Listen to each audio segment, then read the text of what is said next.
লাইফে ক্যারিয়ার করতে হবে, লাইফে সফল হতে হবে, কিন্তু নিজে কিছুই করতে পারছি না, শুধু আফসোস করছি। ইউটিউব থেকে একজন মাসে লক্ষ টাকা ইনকাম করে, একজন ফেসবুকে মাসে 50,000 টাকা ইনকাম করে, বাড়ির পাশের ছেলে মাসে 1 লক্ষ টাকা ইনকাম করে। এসব শুনে শুধু আফসোস করছি।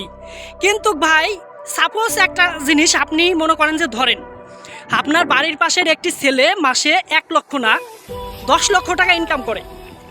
এখন আপনি ভাবেন যে 10 লক্ষ টাকা ইনকাম করে, আপনাকে কি 1 পয়সা দিয়ে হুগা মারবে? কখনোই 1 পয়সা দিয়ে হুগা মারবে না।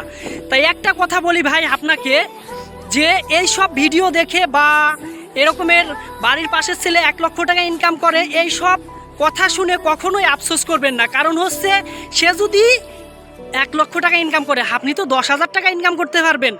সেই সব চিন্তা ভাবনা নিয়ে চলেন, ইনশাল্লাহ সফলতা আপনার হাতে। কারণ হচ্ছে সফলতা অর্জন করতে হলে আপনার দেখা গেল ফ্যামিলির মায়া ত্যাগ করে হয়তো প্রবাসে এসে কেউ সফলতা অর্জন করছে, হয়তো দেশে কেউ সফলতা অর্জন করছে।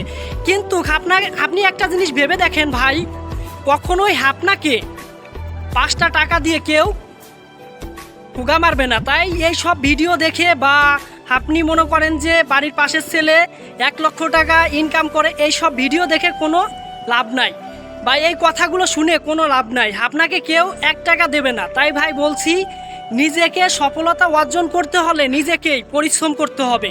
আমার কথা হলো এটাই, একজন ইউটিউব থেকে 50,000 টাকা ইনকাম করছে।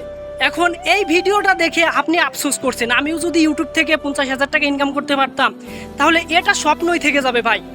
তাই এই সব ভিডিও যারা করে তাদের হচ্ছে ভিউজ কামানোর জন্য। এখন আপনি মনে করেন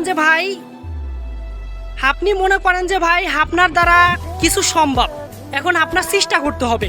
এখন সেটা দেশে কিন্তু বিদেশে, আপনি যদি চেষ্টা করেন ইনশাল্লাহ সফলতা আপনার হাতে। কারণ হচ্ছে আপনি একটা জিনিস ভাবেন, আপনাকে একজন যদি মাসে 20 লক্ষ টাকা ইনকাম করে আপনাকে 1 টাকা দিচ্ছে না, তাহলে এই সব কথা শুনে বা ভিডিও দেখে কোনো লাভ নাই ভাই। আপনার নিজের কিছু করতে হবে।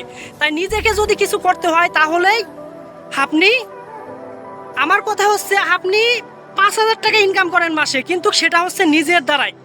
সেই 5,000 টাকায় একদিন দেখবেন যে মাসে 30,000 টাকা হয়ে গেছে। তাই নিজের পরিশ্রমের টাকায় ইনকাম করে।